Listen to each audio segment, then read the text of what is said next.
नमस्कार। एक बार फिर से बहुत बहुत स्वागत है आप सभी का परीक्षा वर्ल्ड के इस यूट्यूब चैनल में। दोस्तों IBACIO 2020-21 के लिए हम जो जीए और जीएस की सीरीज स्टार्ट किए हुए हैं उसके सेट 12 को आज के इस वीडियो में कंप्लीट करेंगे। तो चलिए आज के वीडियो को शुरू करते हैं और देख लेते हैं कि आज का हमारा जो सेट है इसमें हमने कौन कौन से महत्वपूर्ण 40 प्रश्नों को सम्मिलित किया हुआ है। तो चलिए वीडियो को शुरू करते हैं। पहला प्रश्न आपके सामने है, कड़वाहट के लिए जो है मानव जीव का कौन सा भाग संवेदनशील होता है। यानी कि आपको बताना है कि मानव जीव का वह कौन सा एरिया है जो कड़वाहट का अनुभव करता है। तो मानव जीव का जो है जो पीछे का भाग होता है यह कड़वाहट का अनुभव करता है, यानी कि ऑप्शन सी इसका बिल्कुल सही है, पीछे का भाग। अगला प्रश्न है, निम्न में से सबसे मीठी चीनी कौन सी है।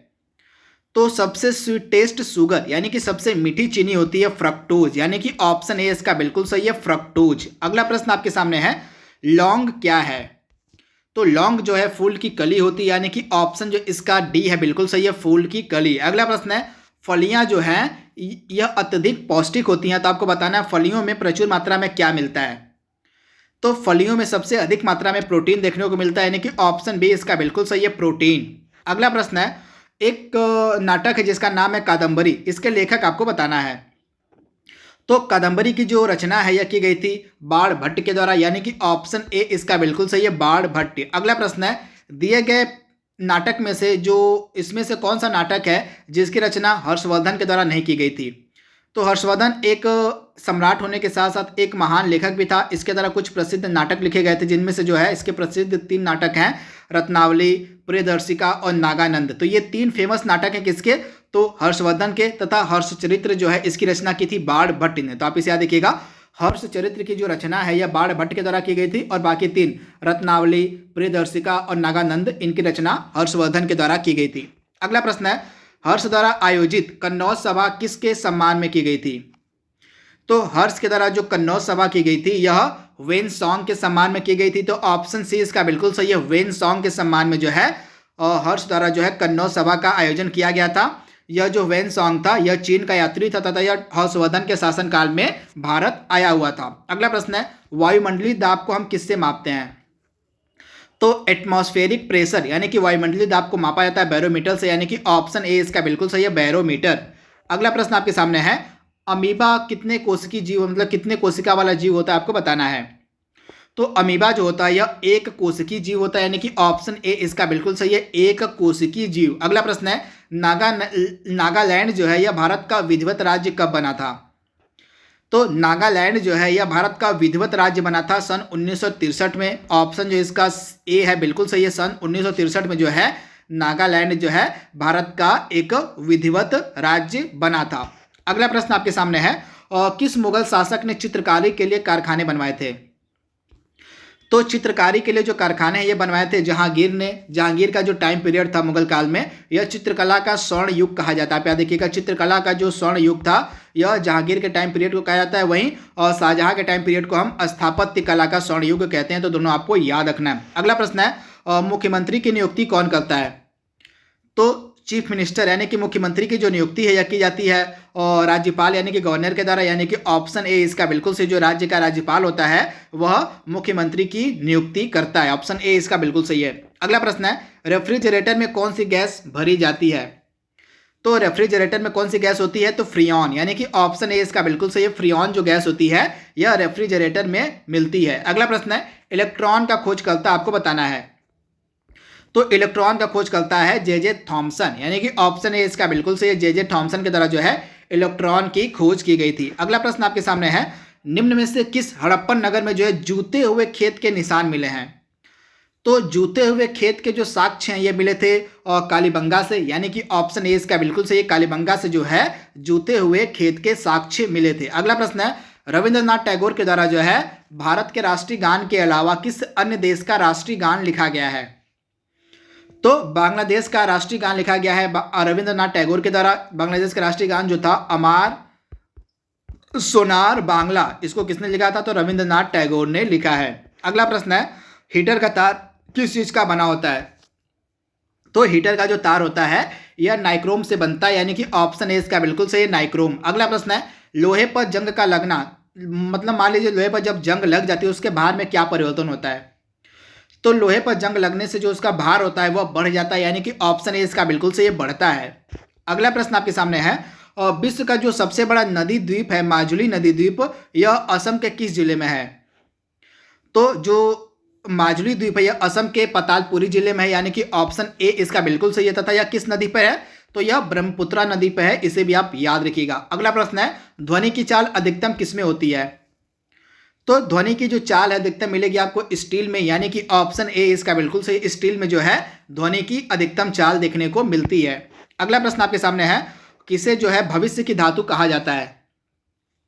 तो भविष्य की धातु हम कहते हैं टाइटेनियम को, यानी कि ऑप्शन ए इसका बिल्कुल सही, टाइटेनियम को जो है भविष्य की धातु कहा जाता है। अगला प्रश्न है, कौन सा तत्व तो जो है स्वतंत्र अवस्था में नहीं पाया जाता है?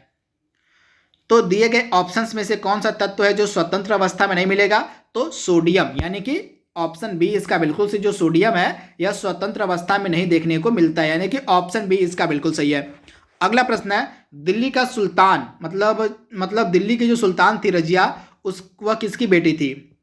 तो रजिया सुल्तान जो है यह इल्तुतमिश की बेटी थी, यानी कि ऑप्शन ए इसका बिल्कुल सही है, इल्तुतमिश, तथा इसका संबंध था गुलाम वंश से, तो इसे आप याद रखिएगा। मंदिरों की जो पुण्य भूमि है वह किस राज्य को कहते हैं? तो मंदिरों की जो पुण्य भूमि है यह कहा जाता है तमिलनाडु को, यानी कि ऑप्शन ए इसका बिल्कुल सही, तमिलनाडु राज्य को जो है मंदिरों की पुण्य भूमि कहा जाता है।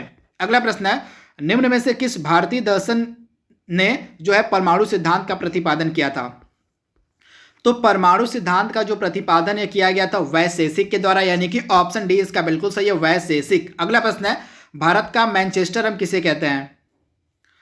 तो भारत का मैनचेस्टर हम कहते हैं अहमदाबाद को, यानी कि ऑप्शन ए इसका बिल्कुल सही, अहमदाबाद को जो है भारत का मैनचेस्टर कहा जाता है। अगला प्रश्न है, बिहार का शोक जो है किस नदी को कहा जाता है?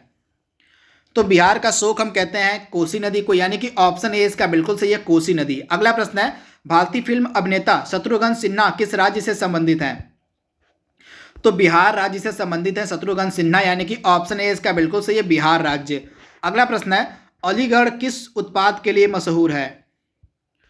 तो अलीगढ़ जो है ताले बनाने के लिए फेमस है, तो आप इसे याद रखिएगा, ऑप्शन ए इसका बिल्कुल से, उत्तर प्रदेश का जो सिटी है अलीगढ़ यह ताले बनाने के लिए मशहूर है। आपको बताना है कि जो विशाखापट्टनम बंदरगाह है यह किस राज्य में स्थित है? तो विशाखापट्टनम बंदरगाह आपको मिलेगा आंध्र प्रदेश में, तथा टोटल बंदरगाहों की जो संख्या हमारे देश में वो हो गई है 13, तथा हमारे देश का जो 13वां बंदरगाह है वो बधावन बंदरगाह है, तथा यह किस राज्य में बनाया गया है? तो जो बधावन बंदरगाह हमारे देश का 13वां बंदरगाह है इसको बनाया गया है महाराष्ट्र में, तो इसे भी आप याद रखिएगा। अगला प्रश्न आपके सामने है, भारतीय क्रिकेट कंट्रोल बोर्ड के द्वारा जो है भारतीय महिला चयन समिति का जो अध्यक्ष है किसे नियुक्त किया गया है? तो बीसीसीआई के द्वारा जो है भारतीय महिला चयन समिति का अध्यक्ष बनाया गया है किसको? तो नीतू डेविड को, तथा बीसीसीआई के वर्तमान में अध्यक्ष है सौरभ गांगुली। अगला प्रश्न है, जो यूएस ओपन टूर्नामेंट 2020 हुआ था इसमें महिला एकल का खिताब किसने जीता है? तो यूएस ओपन टेनिस टूर्नामेंट 2020 में जो है महिला एकल का खिताब जीता नाओमी ओसाका ने, तथा ये जापान की फेमस खिलाड़ी हैं, इन्हीं के द्वारा जो है महिला एकल का खिताब जीता गया यूएस ओपन में। अगला प्रश्न है, यूएई यानी कि संयुक्त अरब अमीरात ने किस किस शहर के अंतरिक्ष केंद्र से जो है होप प्रोब यानी कि अल अमल मंगल मिशन को सफलतापूर्वक लॉन्च किया था? आप याद रखिएगा, संयुक्त अरब अमीरात का जो पहला मंगल मिशन था उसको नाम दिया गया था होप प्रोब या अल अमल, तथा इसको लॉन्च किया गया था जापान से, यानी कि ऑप्शन सी इसका बिल्कुल सही है, जापान।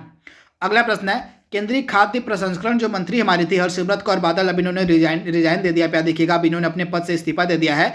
तो आपको बताना है कि इनके द्वारा जो है जोराम मेगा फूड पार्क का उद्घाटन किस राज्य में किया गया था?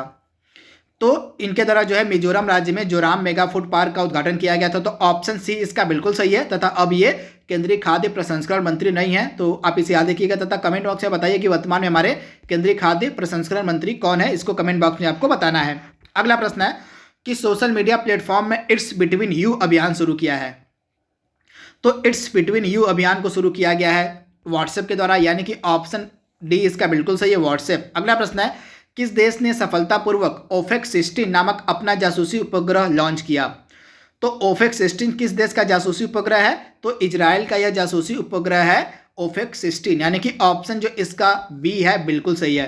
अगला प्रश्न है, हमारे सौर परिवार में कुल कितने ग्रह वर्तमान में हैं? तो टोटल जो है 8 प्लेनेट हैं हमारे सोलर और सिस्टम में। तो आप याद रखिएगा, टोटल 8 प्लेनेट यानी कि 8 ग्रह हैं हमारे सोलर सिस्टम में वर्तमान में। आपको बताना आज का लास्ट प्रश्न है कि डीजल निर्माण की जो इकाई है डीजल लोकोमोटिव वर्क्स यह किस शहर में स्थित है? तो डीजल निर्माण की जो इकाई है डीजल लोकोमोटिव वर्क या उत्तर प्रदेश के वाराणसी में स्थित है, यानी कि ऑप्शन ए इसका बिल्कुल सही है, उत्तर प्रदेश के वाराणसी में। तो दोस्तों IBACIO 2020-21 के लिए जो हम सेट स्टार्ट किए हुए हैं उसके सेट 12 को आज का हमने कंप्लीट कर लिया है। जल्दी मिलेंगे हम इसके अगले भाग में, तब तक के लिए thank you, thanks for watching, thank you.